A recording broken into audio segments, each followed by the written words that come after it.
Hello everyone, this is Serious Trivia, and today we're starting a new series on the channel called The Art of War. Previously, most of my guides covering Total War 3 Kingdoms have centered around the campaign elements of the game.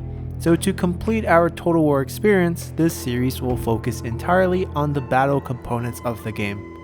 There will be many variations of this guide depending on what we're trying to cover, and to kick things off, we'll be doing a series of guides called unit tests, where we will answer the age-old question of which units are the best ones in the game.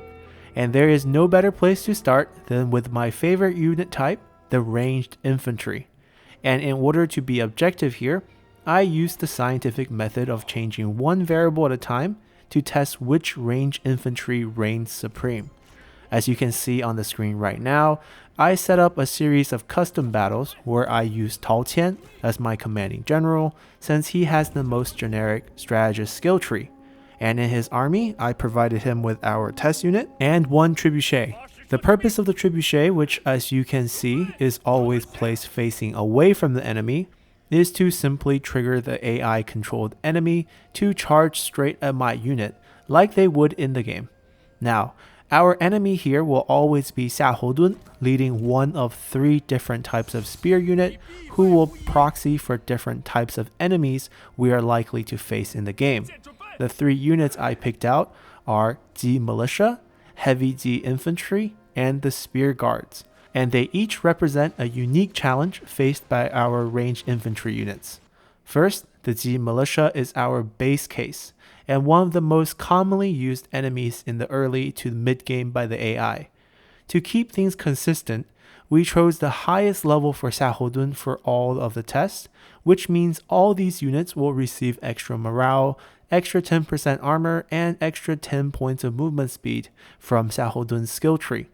And to be fair, Tao Qian is also set to the highest level, so all our units will receive the strategist skill tree bonuses of extra base range damage and slight increase in firing rate. And since all these are held constant for all our tests, it really doesn't matter. The second unit here we're testing against is the Heavy Ji Infantry, which represents a highly armored enemy who does not carry a shield, so they do not have any range block chance. And lastly, our third test subject is the Spear Guard unit, who has the same amount of armor as the Ji Militia, but now carries a shield that has a 45% range block chance, or basically a range dodge chance. Now obviously, we could have also tested against the Heavy Spear Guards or even the Elite Protector of Heaven unit, but I decided that with these 3 units, we can already detect trends that can be used to infer results for these more elite units, as they're basically a combination of the Heavy Ji Infantry with their high armor and the Spear Guard unit with their range block chance. And also to prevent generals from interfering with our test, I also added an extra general to our army so he could keep Xiahou occupied in a duel while our test commenced. In the end, I settled on Guan Yu, even though most of these footage shown here have Zhao Yun in it, because I soon realized early on that Sentinels are actually not good choices because they provided extra range armor piercing damage from their skill tree, and that unfairly skewed the results in the crossbowmen's favor. So I ended up repeating the test a few more times and settled on Guan Yu, who was just strong enough to duel with Xiahou while not killing him, since if either generals die, there will be a morale impact on the units being tested. So in every test, we have our range units lined up as wide as possible to maximize their damage, and we even turned off the skirmish mode to ensure that they can fire for as long as possible before being charged at by the enemy spearmen. And the results were all recorded and shown here. Now understand that this seems like just a lot of data right now, but once we carefully go through this, I guarantee you'll be surprised by some of the results and be able to pick up a few new tricks to optimizing your armies better in future gameplay. So let's break this down and start by looking at the first 4 units on the list in the Archer Militia, Archers, Crossbowmen, and Heavy Crossbowmen. Now the percentages here are the percentage of units killed, and I ended up using percentages instead of raw numbers simply because everyone might be playing on different unit sizes, which has a small impact on the test, as I have also tried it out with different unit sizes and even repeated the test a few times to see if the results would vary each time. And indeed, you're not going to get the same exact result each time, as the accuracy of the units will vary slightly in each test, but the results are consistent enough for me to use the color code system here to demonstrate a point. If you barely do any damage or less than 25% damage, you are the green color. If you do decent damage, that is anywhere from 25 to 50%, then you are orange. If you do massive damage but do not rout the enemy, you are doing the light red damage. And if you rout the enemy, you have the dark red. But we have to realize routing the enemy is not a true reflection on your damage, as it has more to do with enemy morale.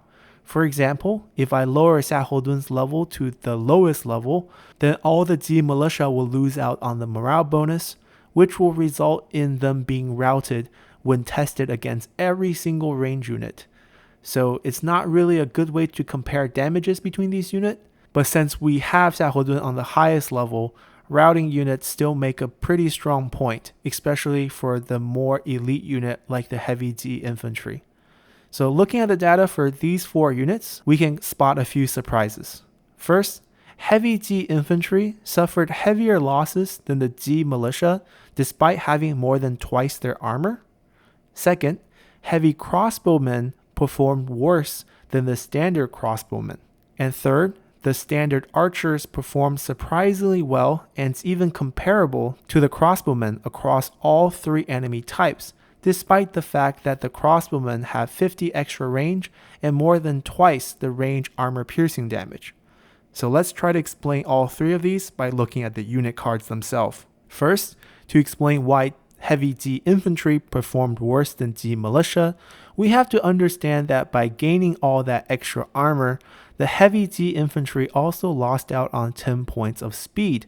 And it is exactly this difference in speed that created the opportunity for all the range units to inflict more damage across the board against the theoretically stronger and better armored Heavy Ji Infantry. Now, I'm not saying that the Ji Militia are better for you to recruit, but rather this proves a point that when facing AI-controlled armies featuring more elite and heavily armored units, you have to remember that just because they have more armor doesn't mean your archers are going to end up doing less damage, as that armor will also slow them down, causing them to take many more volleys from your archers as they try to close the gap.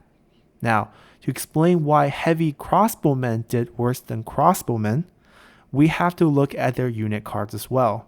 If we quickly scan through the numbers on the card, it seems like everything is the same, except for morale, armor, and speed. But one element that is not captured here is that the crossbowmen have a default firing rate of 7, and the heavy crossbowmen have a default firing rate of 6. But somehow after receiving the strategist skill that boosts fire rate bonus from the skill tree, both figures are now displayed as 7, even though the actual bar is slightly longer for the crossbowmen. So technically, the crossbowmen, because they are lightly armored, are going to end up firing slightly faster than their heavy counterpart. And although this difference seems so small, one of the key takeaways from this unit test is that firing rate is king for range units in the game. And even this small difference that's not even visible to the naked eye on the unit card will result in a better performance for the crossbowmen, as they will end up getting 1 or 2 extra volleys in as the enemy closes the distance. And since units with standard and heavy variations actually do the same damage, you can see here that they both have 25 base range damage and 50 range armor piercing damage. So the faster firing rate is always going to win on the open field. So please, in all your games, always choose crossbowmen over heavy crossbowmen, who is a complete waste of money. Now you might argue that heavy crossbowmen do have extra morale, armor, and ammo, but my counter argument is that if you have a front line, then your crossbowmen should never be touched in open field battles. So the armor doesn't matter, And the extra ammo also doesn't matter in any open field battles, as once enemies closes the gap, it would be almost impossible for you to fire off those extra ammo unless you carefully micro these delicate units to a flanking position. So I still think it's better to go with the cheaper crossbowmen and fire off a few more clean volleys as the enemy are charging towards your formation. And the last question to answer here is why archers did so well even against heavily armored units despite their low armor piercing damage. And the answer once again comes down to firing rate. The archer has about 2.5 times the firing rate of crossbowmen, so they end up firing a lot more volleys of arrows at the enemy despite their short range and lower damage. So once again, remember, firing rate is king. And if you have a general like Huang Zhong who can buff your army's firing rate, then definitely load up on range units and go to town on the enemy. Next, we return to our data and look at the next 4 units of repeating crossbowmen, heavy repeating crossbowmen, Onyx Dragons, and Defenders of Earth. Now I'm going to fly through the repeating crossbowmen data because they're not designed to kill enemy infantry. They are only used in the game is to debuff the enemy unit with suppression, which will stop them from charging and impair their attack rate for 15 seconds. So if you ever consider using them, maybe just put one of them in the rear and have them fire a charging enemy cavalry just to debuff them to prevent them from charging into your flanks. And once again, go with the regular version and save some money off the heavy version as they do the same damage and provide the same debuff. Now, on to the star of our show, or the Onyx Dragons, who as you can see, routed both the Z Militia and heavy Z Infantry, as well as inflicting the most damage on the enemy spear guards. And if we look at the unit card, we can understand why, as it has a whopping 21 firing rate combined with 250 range. So as enemies try to close that long gap, this unit will dump so many shots into them that no one really stands a chance. Their low armor piercing damage is a bit unfortunate, but as we have already discussed, we can overcome this disadvantage simply because armor units are going to be slower. And before we go back to the data to look at the Defenders of Earth, let's look at the unit card real quick and point out the fact that they only have 150 range, have a super slow firing rate of 6, but they have 300 base and armor piercing explosion damage, which are not considered to be range damage. So this is why we end up doing the same amount of damage to all 3 types of enemies, as range block chance does not apply to explosion damage. So you should view Defenders of Earth as mobile mini artilleries rather than archers. And it doesn't really matter who you're firing at. The best way to maximize their damage is to simply fire into a crowd, much like firing trebuchets. So that's all the generic range units in the base game, but we still have faction unique units, and there are actually 4 of them, but I only ran tests on 2 of them because they're all very strong, as you can see from the results of the Thunder of Jian, which routed all 3 enemies. But the main issue I ran into is that I was forced to change too many variables to test these units, as we had to use generals from that faction to recruit them in the custom battle, which made comparing their result to our earlier result kind of meaningless. So as you can see, I tried to keep things as consistent as possible by running the E archers on both Guan Yu and Zhuge Liang, who had a passive ability that boosted range damage. But in the end, I decided it wasn't worth the effort, and the best way we can probably analyze them is to look at their unit card rather than looking at the results of their damages on the 3 unit. So let's take a look at those now. As we can see here, we have the Fury of Beihai and Thunder of Jian, which both have the same damage and firing rate, with their only difference being morale, armor, and ammo again. Now, if money's not an issue for your faction, then definitely go with the Thunder of Jian.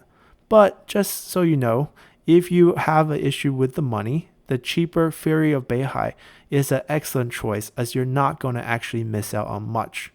For the E Archers, I have 2 separate unit cards here. The first one being an E Archer under Zhuge Liang's command, and the second one being under Guan Yu's command, which is actually just their native stats. Now this is a decent unit that's slightly better than a standard archer or crossbowman, and it has the added bonus of being able to fire while moving. And once again, the E Marksman will just be a slightly more morale, armor, and ammo version of the E Archers, so you can always save some money and just go with the standard E Archers instead. And finally, we have the two units that I did not do any tests for in the Mercenary Archers from Sun Jian's faction and the Black Mountain Hunters from Zhang Yan's faction. Despite not testing them, I know from the stats that the Mercenary Archers are just going to be equivalent to the E Archers, and the Black Mountain Hunters' range component of the damage will be the same as standard Archers. So we can just definitely refer back to their stat to get a good reflection of the damages that they will do. Now that we have looked at all the base game range infantry, let's also take a quick look at the data for the 5 Yellow Turban range infantry in the Peasant Archer, Yellow Turban Archers, Archery Masters, Men of the Forest, and Watchmen of the Peace. Right away, the big takeaway here is how strong Archery Masters are despite their unit size being half of what standard units are, as they are the second unit after the Thunder of Jian'an to rout all 3 enemies. Aside from this observation, we also need to note that Yellow Turban Archers are on par with Archer Militias from the base game, and Peasant Archers are just super weak. And our 2 veteran class range units in the Men of the Forest and Watchmen of the Peace are actually quite comparable. And if we look at the unit cards, we can see all this pretty clearly. First, Archery Masters do not have super high damage, but they do have the highest firing rate of all the units in the game at 30. And this fact alone makes them extremely powerful. And hopefully this hammers home once again the fact that firing rate is king, which we'll also see reflected on why Men of the Forest, which has much lower damage, can still perform similarly to the higher damage and higher range Watchmen of the Peace. So this kind of wraps up our guide, and in conclusion, I want to give you guys some key takeaway of our Art of War range infantry unit test. 1. In open field battles, firing rate is king because it is essentially a multiplier for both your range damage and range armor piercing damage. If you think about it this way, a firing rate of 13 versus 10 might not seem very different, but it is essentially a 30% boost to your unit's overall damage. 2. On the flip side, if you are sieging the enemy, then your damage, ammo, and range is going to matter a lot more, since on the open field, you have a certain set distance and time when your range units can fire freely. But in a siege, your longer range units are going to be able to free fire until your ammo runs dry. So when you have all the time in the world, your damage, ammo, and range are going to be king. 3. Heavy versions do not mean better versions.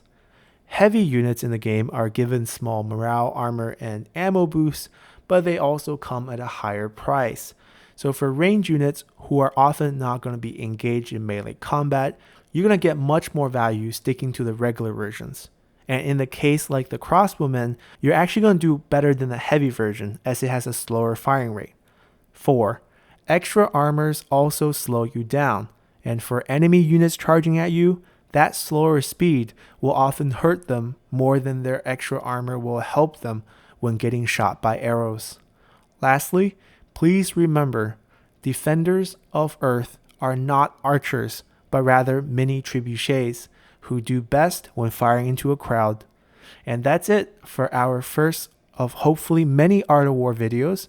And since this guide series is brand new, I'm looking forward to all your feedback and suggestions in the comment section below. So I hope you guys enjoy this guide and see you all next time. Bye!